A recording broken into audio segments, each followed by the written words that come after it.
Naghahanap ka ba ng pang substitute sa karne pero yung healthy naman?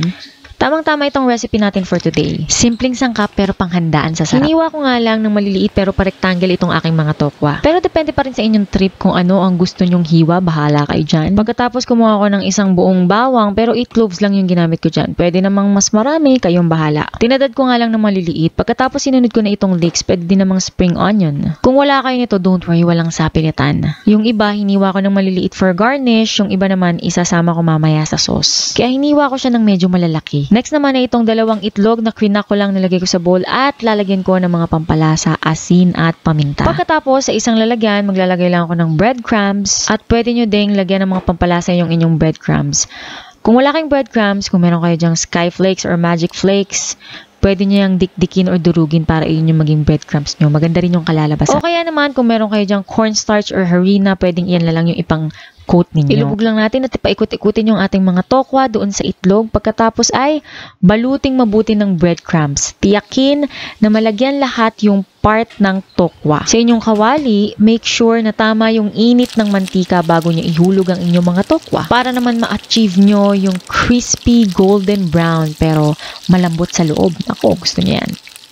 Naku, tingnan nyo naman yan. Ready na itong ating tokwa para sa next level. Pero syempre, huwag nyo ubusin. Baka mamaya wala na. Gagawin na nga natin yung ating sauce. Maglalagay lamang ako ng konting mantika. Pagkatapos, igigisa ko na nga yung bawang. Mga 30 seconds lang kapag humalimuyak na yan, okay na yan.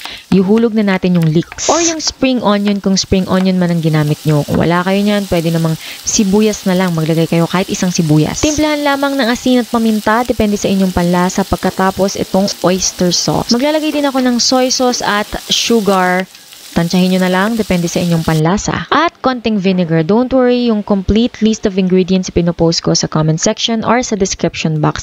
Check nyo na lang yan, guys. At pampalapot ng ating sauce, gagawa tayo ng slurry. Cornstarch, i-dissolve nyo lang sa tubig. Ihulog lang sa ating sauce at hayaang kumulo hanggang sa mag-thickened at ma-reduced yung ating sauce. Okay na yung isang kulo dahil kapag tinagalan nyo pa yung luto, akala nyo hindi yan thick pero maya-maya pag lumamig yan, mas magiging malapot pa yung inyong sauce. Pero don't worry, kapag nangyari yun, madali naman yung remedyohan. Dadagdagan nyo lang ng tubig. At para sa ating last touch, maglalagay lang tayo ng konting drops ng sesame oil. At syempre, para din na yung ating sauce. Hinaan nyo na yung apoy at ihulog nyo na yung mga pinrito nating tokwa kanina. Naku, tamang-tama. Pagkasarap niyan, kaya lutuin nyo na agad bukas. Napakadali lang gawin at simpleng-simple lang yung mga sangkap. Haluin nyo lang at i-coat nyo mabuti ng sauce yung bawat tofu pieces na prinito nyo kanina. And syempre, for garnish, para more appetizing, katakam-takam, ihulog nyo na yung mga hiniwa nating maliliit na leeks or spring onion. Naku, ayan na nga guys. Meron ding nilutong togi si mami, kaya sarap niyan eterno. Pero kahit yan lang, naku.